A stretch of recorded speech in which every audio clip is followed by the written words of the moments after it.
and people may listen to this and say, this guy is sadistic, he's crazy, no, if you know how I came up, you realize I was just a scared kid that found drive and passion to be something much better than what he thought he was.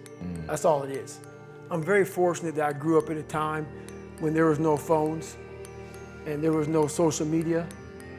And I suggest, yes, I'm on social media on a very limited basis because I have a story to tell, and it's a great platform. Use it as a platform, don't use it as your life. My biggest advice to give everybody in the world is, like I say, we live in an external world. Everything is you gotta see it, touch it, it's external. If you can, for the rest of your life, live inside of yourself. Stop listening to people who are calling you fat, gay, transsexual, nigger. Everything that is makes no sense.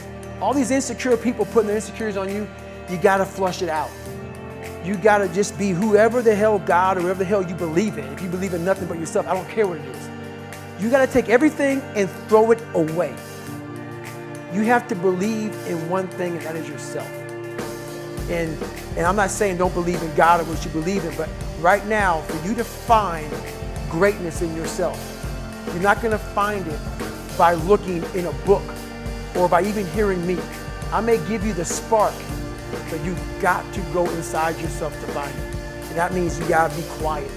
Shut the fuck up, go in a room, stop talking, search your soul, search your mind, search your abilities, and you'll find it. But if you're not looking for it, you won't find it. So you gotta go start your journey. And the journey starts with you finding, why the hell am I here on this planet Earth? Why am I here? And if you don't know that, you will live the rest of your life searching, always asking the question, why? I'm deep in the cookie jar, and the cookie jar is something that I've made up of all the failures of my life, all the things that I failed and I went back. I failed and I went back and I finally succeeded. All the things that kicked my ass. I put them all in the cookie jar because at times of hell, even the hardest men, in times of suffering, what we do is we forget how hard we really are. Because that's what suffering is. Suffering is a test. That's all it is. Suffering is the true test of life. And so that cookie jar travels in my brain. So whenever I get put in a situation where I have poopy pants, the woe is me mentality of, oh my God, life sucks, I take a second, I take the 1 second decision. I step out of my life for 1 second, go in the cookie jar, pull up, oh, motherfucker, you were in 3 hell weeks and finished 2. One of those hell weeks, a guy died because it was so bad. Oh, you are a motherfucking badass. You are. I put it back in the cookie jar and I remember who the fuck I really am. I'm not the kid that was called nigger. I'm not the scared kid. This is who I am. It's a reminder of who you truly are at the core of yourself. But what I was saying to myself the whole time on that track, and this is what I say to myself. Self-talk and visualization are 2 keys to my success. I believed for that last 19 miles, I was indestructible. Because I took myself in that chair, crapping up my back, peeing blood down my leg, shin splints, stress fractures. I use all that for motivation versus negativity. I use it for motivation. I said to myself, who on this fucking earth would still be going like that? You are. You are. You gotta be the hardest motherfucker on the planet. Is it true? I don't give a fuck. At that time, it got me to the finish line of that fucking race. I believed it. I believe it today. I believed it enough to where my body said, he's not gonna stop. And I took all the negative things. I need to go to the hospital, this and that, and I used it all. Who the hell could even get on that chair? You did. Who the hell would even think about taping stretch fractures up? You did. All those things I used for motivation. Having lived the life I've lived and seeing the other side, not being afraid to attack what was in front of me, has made me happy. Say that again. And in fact, let me make sure I understood it. Getting to the point where you're not afraid to face the thing on the other side of the door that wants to attack you has made you happy. Right, right. It's really powerful. I hope people heard that. Right. But basically, what the dark side is we all have a cookie jar, and we all have a jar of fuck. That's its official name. It's a jar of fuck, man, where shit just ain't going right. And in Hell Week, what they do in Hell Week, because this is where I really went to the dark side. What they do in Hell Week is they design Hell Week to find your flaws. And they do a really good job of that. It's 130 hours of continuous training. You may get 2 hours of sleep. And they beat the shit out of you and find everything wrong with your mentality. And then they start Hell Week. And that's the beauty of it. And for me, I'm not some naturally God-given guy. I don't have a great bit of talent in anything. So what got me through horrible times was the dark side. My name is David Goggins. I created Goggins. Goggins is the guy that can take anything you put in front of him. You want to break my motherfucking legs? So be it.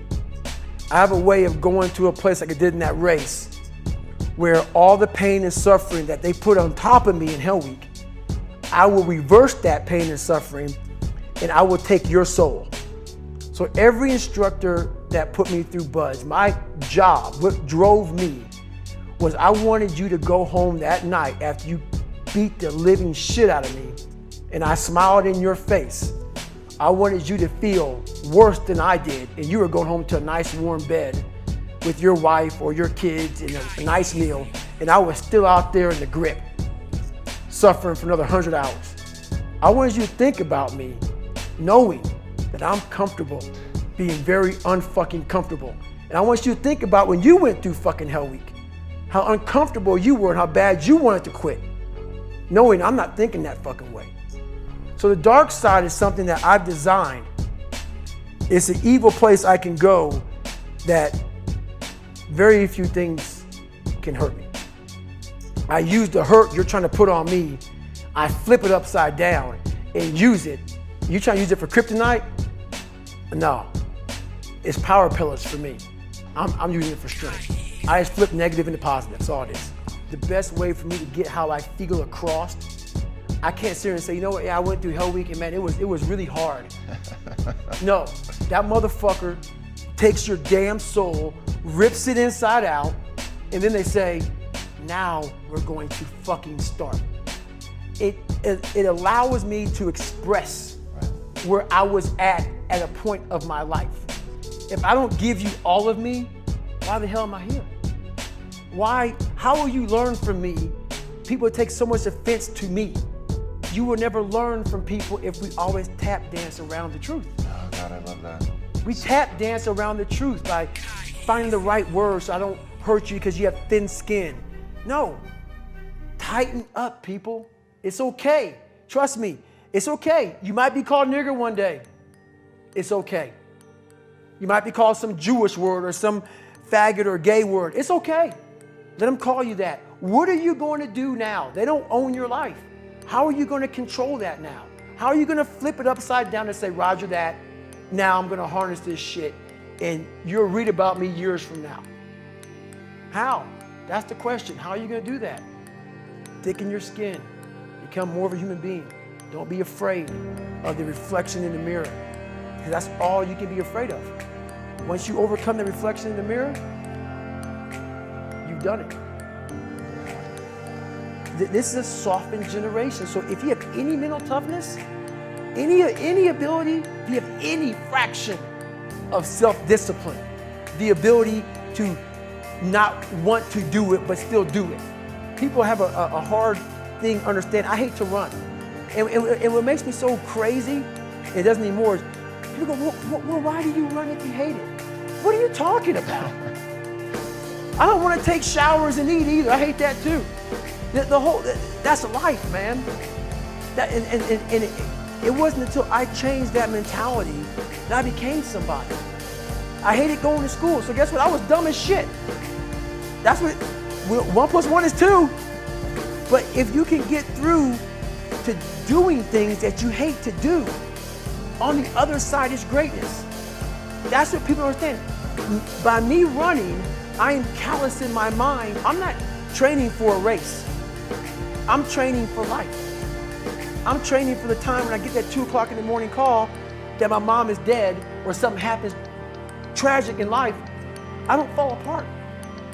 I'm training my mind and my body and my spirit so it's all one, so I can handle what life is going to throw at me. Because the life I've lived, it throws a whole bunch at you. And if you're not physically and mentally prepared for that, you're just going to crumble and you're good for nobody. I chose this world to be a warrior, and I would choose it again if I came back to this world. But the mentality of a warrior is very different than normal mentality. You must be that person on that door, get ready to open it, thinking to yourself, if I die, so be it. The only way you can go in that door is knowing there's a great chance you're gonna die. Like being a SEAL, you train with live ammo. You jump out of an airplane, everything you do, you could die. So to be a warrior, why people don't understand me, I'm glad you don't understand me. Merry Christmas, good on you. Because being a warrior takes a whole different mindset. A whole different mindset to know that there's a great chance I may not be in the military. Like I was in for 21 years. I'm lucky. I'm very lucky that I'm alive, able to talk to you, able to still run. But when you sign up on that dotted line to be like a SEAL, your mentality changes. I may not live. You gotta accept that. And that's the mentality you have. And that's what makes you a warrior. If you're scared to die, you're a bad warrior. Do you use that in civilian life? Like, do you still employ the, I'm gonna attack it, I'm gonna take their souls? Like, how does that play out in a non-combat zone? It still works for me in life as far as attacking things, because no matter what I want to, no matter what avenue I choose, I want to be the very best. And the very best may not be I'm number one. The very best is, did I leave everything inside of me out there? So attacking is not like, oh, I want to win this or win that or be the best. The best is I'm running against myself in everything I do. And that's what I attack. I attack myself. I'm always questioning myself. I'm always holding myself accountable.